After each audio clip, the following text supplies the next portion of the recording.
Élèves, bonjour. Ravi de vous rencontrer dans cette nouvelle vidéo.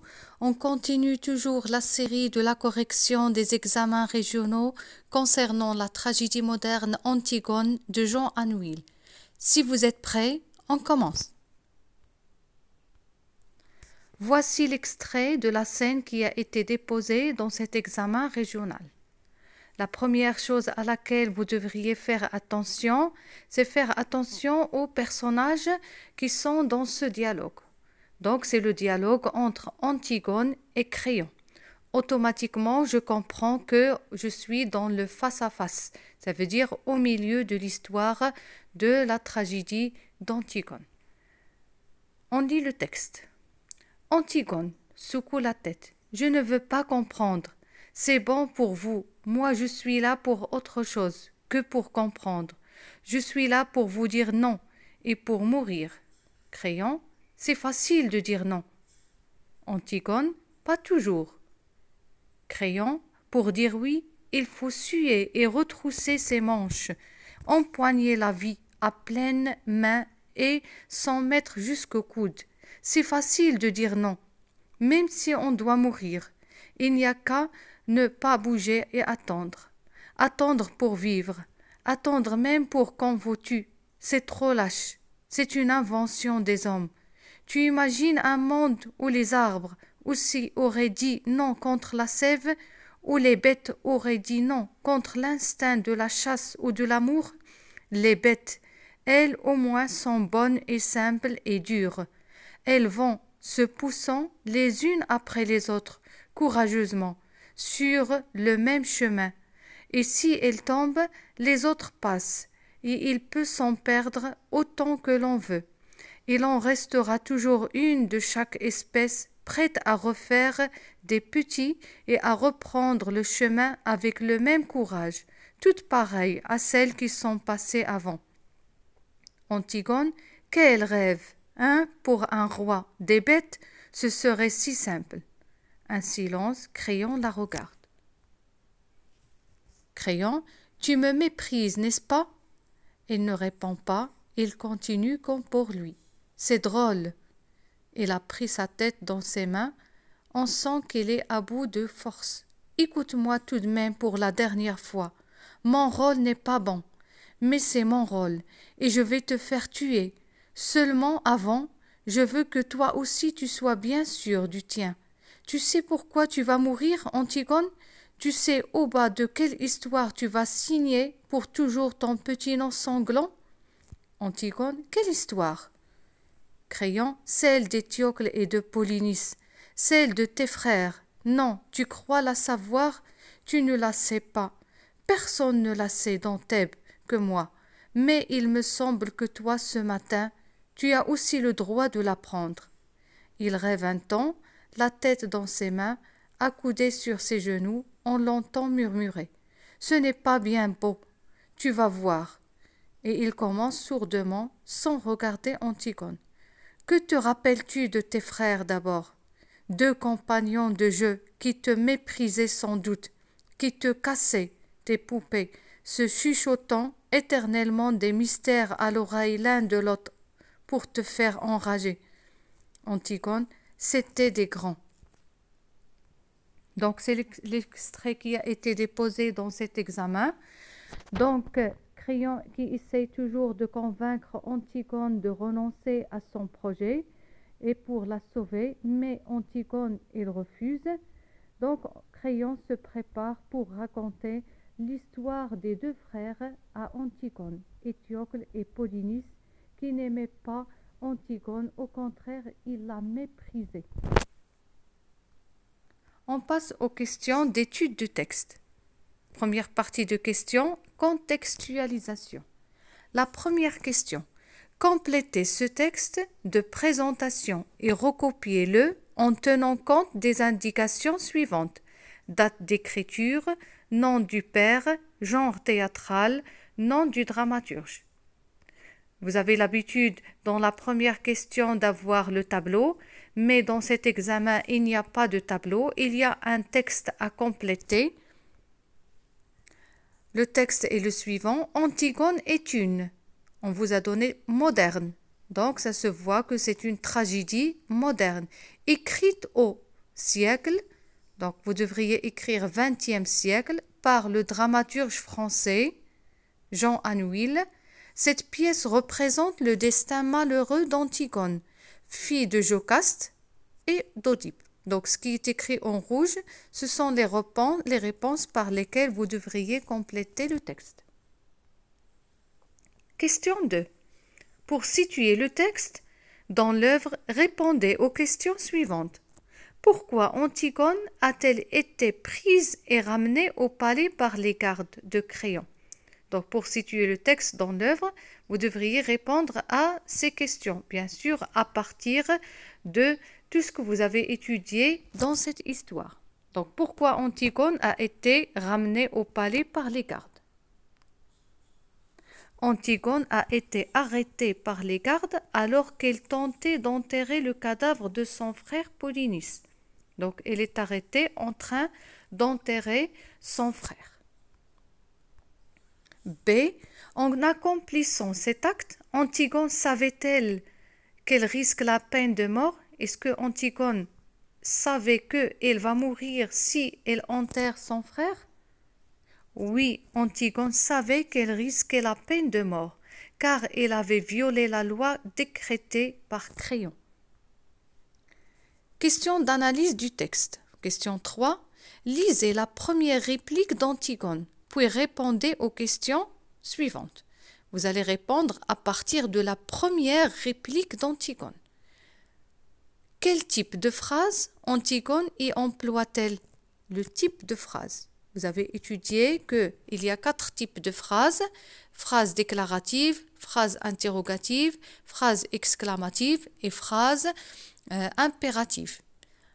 Plus que la phrase déclarative, on peut la diviser en 2 parties. Il y a la phrase déclarative affirmative, ça veut dire la phrase normale, et il y a la phrase déclarative négative dans laquelle on utilise la négation. Donc, Antigone utilise des phrases déclaratives négatives. B. En employant ce type de phrase, Antigone est-elle une fille hésitante, décidée ou indifférente? Donc, ça se voit que Antigone est une fille décidée, c'est-à-dire il sait ce qu'elle fait et ce qu'elle dit. Quelle didascalie vient appuyer cette attitude d'Antigone? C'est-à-dire, vous allez chercher dans les didascalies. Quel est l'indice dans la didascalie qui montre que Antigone, elle est décidée? C'est la didascalie secoue la tête. Secouer, ça veut dire faire bouger la tête. 4. Dans son face-à-face avec Antigone, Créon défend l'idée selon laquelle il n'est pas facile de dire oui. Donc dites si cette idée est vraie ou fausse. Cette idée est vraie. Il essaie de lui montrer que ce n'est pas facile de dire oui. Justifiez votre réponse par une expression relevée dans la première tirade de Créon. C'est-à-dire, vous allez chercher dans la tirade, ce n'est pas la réplique. La tirade, c'est une longue réplique prononcée par Créon. Pour dire oui, il faut suer et retrousser ses manches. C'est-à-dire, il faut se fatiguer, il faut beaucoup de travail, beaucoup de force pour dire oui. Question 5. Pour convaincre sa nièce, Créon recourt à des exemples liés à la nature. Relevez un de ces exemples. Donc, pour convaincre Antigone, il utilise des arguments ou bien des exemples relatifs à la nature. Relevez un exemple. Vous avez l'exemple. Tu imagines un monde où les arbres aussi auraient dit non contre la sève. Les arbres font partie de la nature. Utilise-t-il ces exemples pour illustrer l'importance de la vie, la beauté de la nature ou la nécessité de mourir? Qu'est-ce qu'il veut montrer par cet exemple? Pour illustrer l'importance de la vie. Question 6. Antigone adopte une attitude méprisante vis-à-vis de son oncle Créon. C'est-à-dire que Antigone se montre en colère et n'aime pas son oncle, il le méprise. Relevez dans sa réplique une expression qui montre cette attitude.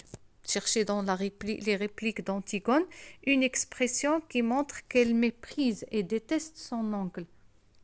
Quel rêve, hein, pour un roi des bêtes! Dans cette même réplique, Antigone parle-t-elle à son oncle sur un ton ironique, pathétique ou lyrique? Dans la même réplique. Comment vous trouvez le ton, bien la tonalité utilisée par Antigone? Est-ce qu'elle est ironique, ça veut dire elle le critique, ou bien pathétique, ça veut dire elle a de la pitié, ou bien lyrique, ça veut dire elle éprouve un sentiment comme celui de l'amour ou bien de la solitude. Donc Antigone parle à son oncle sur un ton ironique puisqu'elle le critique. Question 7. Mon rôle n'est pas bon, mais c'est mon rôle et je vais te faire tuer. De quel rôle parle Créon ici? De quel rôle? Il parle de son rôle de roi. Il doit appliquer les lois. Réécrivez tout l'énoncé en employant un moyen de concession convenable. La concession, c'est comme une opposition. Seulement dans la concession, on accepte la première partie de la phrase, puis on refuse ou bien on refute dans la deuxième partie. Donc on va utiliser le moyen certes qui exprime la concession. Certes, mon rôle n'est pas bon, mais c'est mon rôle et je vais te faire tuer. Donc au début, il accepte, il dit oui, mon rôle n'est pas bon. Dans la deuxième partie, il le refuse. C'est mon rôle et je vais te faire tuer. Question 8. Créon donne-t-il une image valorisante ou dévalorisante des deux frères d'Antigone? Donc comment parle-t-il de Polynice et d'Étiocle? Créon donne une image dévalorisante des deux frères d'Antigone. Pour quelle raison Créon parle-t-il de cette façon des deux frères? Pourquoi Créon parle d'une manière dévalorisante des deux frères? Créon veut montrer à Antigone que ses frères ne méritent qu'elle se sacrifie pour eux. Il veut lui montrer qu'il va se sacrifier pour rien, puisque ses deux frères ne l'aimaient pas. Donc, il se prête à lui avouer, lui dire la vérité des deux frères. Question de réaction personnelle, c'est-à-dire les deux questions dans lesquelles vous allez donner votre point de vue personnel. Question 9. Êtes-vous d'accord avec cette façon dont Antigone s'adresse à son oncle dans ce texte? Justifiez votre avis par un argument personnel. Est-ce que vous êtes d'accord de cette manière dont Antigone parle avec son oncle? Exemple de réponse. Je ne suis pas d'accord avec la façon dont Antigone s'adresse à Créon. D'abord, c'est son oncle, le frère de sa mère. Il mérite une certaine considération de la part d'une adolescente de 18 ans. Ensuite, Créon est le roi de Thèbes, mais sa nièce ne montre aucun respect ni pour son rang ni pour son âge. Donc, Antigone, elle devrait respecter son oncle d'abord, ou bien respecter Créon d'abord parce qu'elle est son oncle, et deuxièmement parce qu'elle est le roi. Question 10. À qui des deux personnages donneriez-vous raison dans cet extrait? Justifiez votre point de vue par un argument. D'après ce que vous avez compris, qui a raison le plus, Antigone ou bien Créon? Exemple de réponse. Je donne raison à Créon, qui a essayé de convaincre Antigone par divers arguments de l'importance de la vie et de la nécessité de savoir pour quelles raisons absurdes elle désire la mort. De plus, Créon se montre sage et affectueux et ne réagit pas au comportement méprisant de sa nièce. Donc, dans cet extrait, Créon se montre plus raisonnable et plus logique Il essaie de convaincre Antigone, malgré qu'elle, il refuse de l'écouter et elle le méprise. On passe maintenant au sujet de production écrite qui a été déposé dans cet examen régional. Le sujet est le suivant. Certains jeunes pensent que les meilleurs parents sont ceux qui accordent une liberté totale à leurs enfants et qui n'interviennent pas dans leur vie pour les orienter ou les conseiller. Êtes-vous d'accord avec cette opinion? Rédigez un texte dans lequel vous développez votre point de vue à l'aide d'arguments et d'exemples précis. Donc, toujours la première chose à faire, essayez de souligner les mots-clés pour vous aider à mieux comprendre le sujet.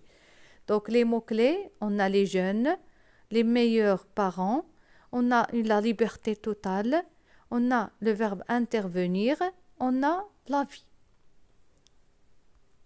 Voici un exemple de production écrite concernant ce sujet.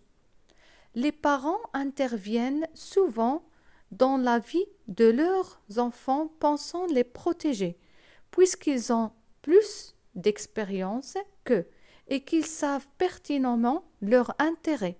Toutefois, certains jeunes pensent que les meilleurs parents sont ceux qui accordent une liberté totale à leurs enfants, sans intervenir pour les orienter ou les conseiller. Alors, à quel point peut-on affirmer que ces jeunes avaient raison? Personnellement, je suppose que les parents ne doivent pas accorder une liberté totale à leurs enfants, pour maintes raisons. D'abord, ces jeunes vivant constamment dans l'indépendance peuvent être, notamment à l'âge de l'adolescence, une proie facile au danger de l'extérieur, à titre d'exemple, la drogue, le tabac, l'exploitation sexuelle pour des fins commerciaux, etc.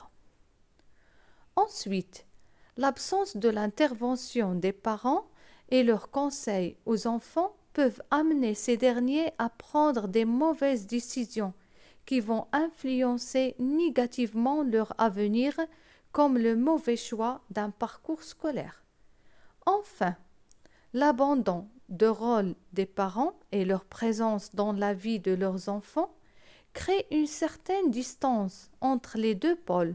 Les enfants peuvent souffrir de manque d'intérêt de leurs parents, ce qui engendre des crises psychologiques chez eux comme la solitude, la dépression et parfois la haine envers les parents. En bref, l'aide des parents est précieuse et l'excès de liberté amène sans doute à des effets négatifs. Pourtant, cela ne peut pas nier que l'enfant a besoin une marge de liberté, mais contrôlée pour qu'il puisse forger sa personnalité et devenir autonome. J'espère que la correction de cet examen régional était claire.